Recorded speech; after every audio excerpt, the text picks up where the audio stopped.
Another vlog, another kwento na naman ng aming buhay pamilya abroad dito sa bansang Oman. For today's vlog, samahan niyo ulit kami sa panibagong kwento na aming ibabahagi sa inyo ngayong araw na ito.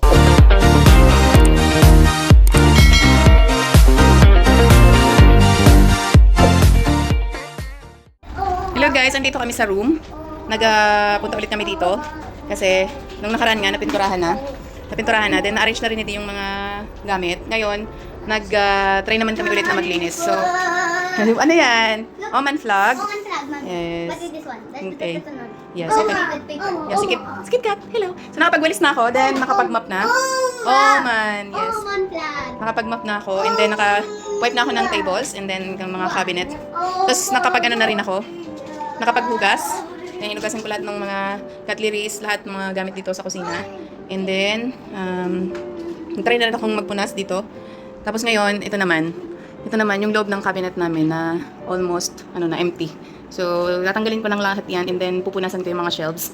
Pati dito na rin sa kabila. Para pag lumipat kami dito, pag may internet na, sana maging okay na. At least kahit paano, kundi na lang yung mga gagawin namin habang wala pang pasok si D. So, matutulungan niya ako. Si D pala ngayon ay nasa toilet. Ginugupitan ng kuko sila Kitty and KitKat. Si KitKat hindi pa pala tapos. Si Kitty lang, tapos ginugupitan ng buhok. So, trim niya. Ayan, si D and Kitty. Ito naman si KitKat, oh. Si sobrang, ang daming naglalagas na buhok. Bumili kami ng yung suklay ba yan, Dad? Yan, suklay. Yan. Kahit pa paano nakakatulong siya para, matanggal yung mga buhok niya na, yung malalagas ng buhok. So, kahit pa paano, hindi na siya kung saan magkakalat dito sa room namin. Kasi nga araw-araw, may aircon kasi sobrang init. So, yung mga balahibo, lagi lang nagliliparan kung saan-saan. So, yun. So, ayusin ko na yung cabinet. Ayan.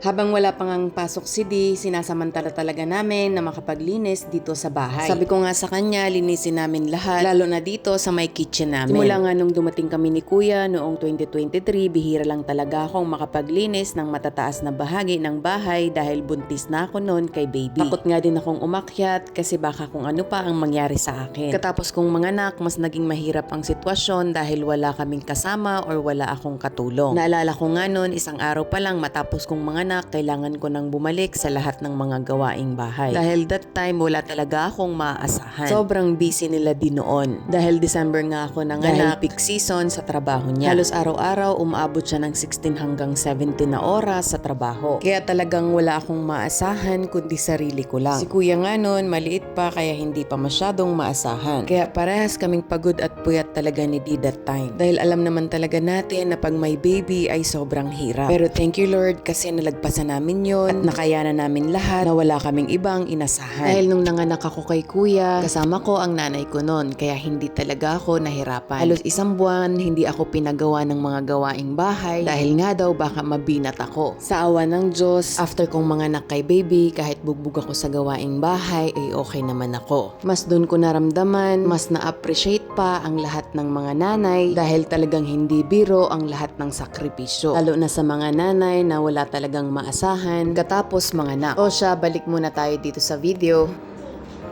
So ayan, tapos na ako dito. Siya vlog. Ayan.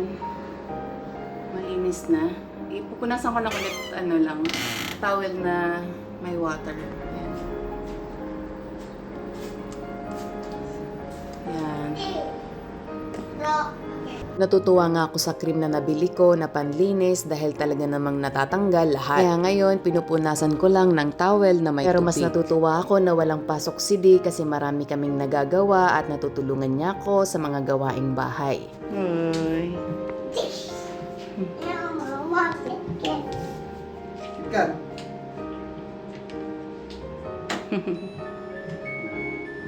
Cute. Wait lang, wait lang.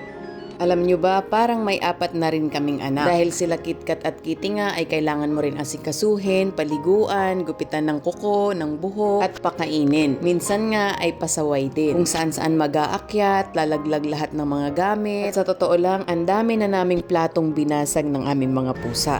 So okay na ako doon, tapos na ako. Tapos dito, tapos na rin ako sa labas. Ilalabas ko lang dito ulit yung mga gamit, then pupunasan ko yung loob. Ganito, ito muna ang ano ko, ipabalik ko muna itong mga to. Pinaliguan na diretso ni D si Kitty. Then next si KitKat. Ayan. Ito si KitKat. Oh. Hindi na makapaghintay si KitKat. Waiting na. Come here! Sige, dali kayo. Ngayon nga, ibabalik ko ng mga stock sa cupboard. Dahil naka-timelapse nga, tuhan ko na lang din kayo about Kitty and KitKat. Sa mga bagong subscribers namin, 1 taon na nga rin sa amin si Kitty at si KitKat. Si Kitty nga ay bigay lang din sa amin ng isang lokal. Nagulat lang din kami isang umaga, kumatok siya dito sa amin and din binigay nga si Kitty. That time nga, sobrang liit niya pa. At talaga namang tuwang-tuwa ang dalawang bata. Kasi that time nga din may isang pusa na laging pumupunta dito sa amin. Hindi nga namin alam kung kanino yon, pero pupunta siya dito, makikikain, matutulog, tapos aalis ulit. Pero sobrang napakabait at sweet ng pusa na yon. Nagbakasyon nga kami 1 week sa Muscat. Siguro lagi siyang pumupunta dito. Wala nga kami kaya hindi siya napabubuksan. Kaya simula noon, hindi na rin siya bumalik dito. Payat-payat naman ni Kitty. Ay. Ito na yung towel mo, Kitty, oh.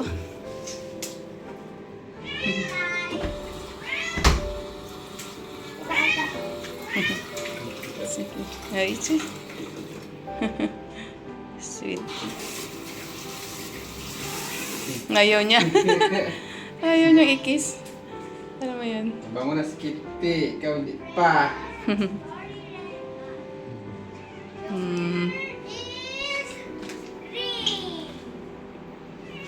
It's time to blow her, Kitty.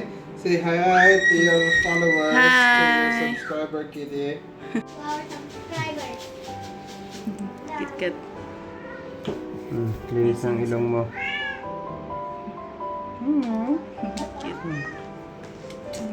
Let me kitty tayo. Ayan. Oy! Oy! You will Scratch. KitKat. Time to blow her, my dear. You're next! KitKat. Isampay ko muna to. Para pag mamaya gamitin ni KitKat, medyo tuyo-tuyo na. Sakto kasi sinalang ko yung towel ng aming pusa. Sakto naman pinaliguan ni T. Ayan, kaya magsampay muna ako.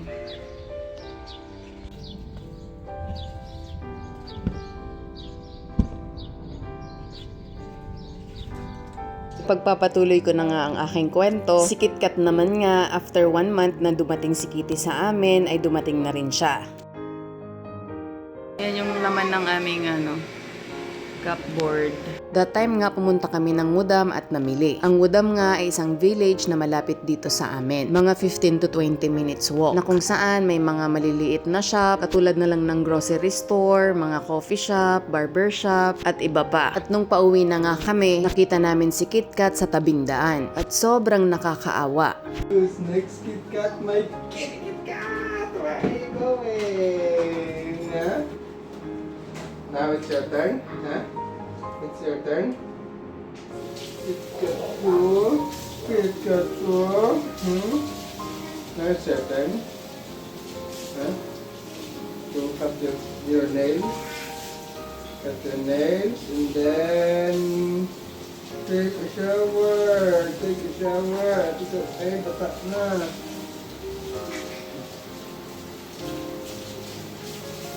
Say hi. Hi. Say hi to them. Hi. Ito, magpipikap ka ba yung budo na? Hello.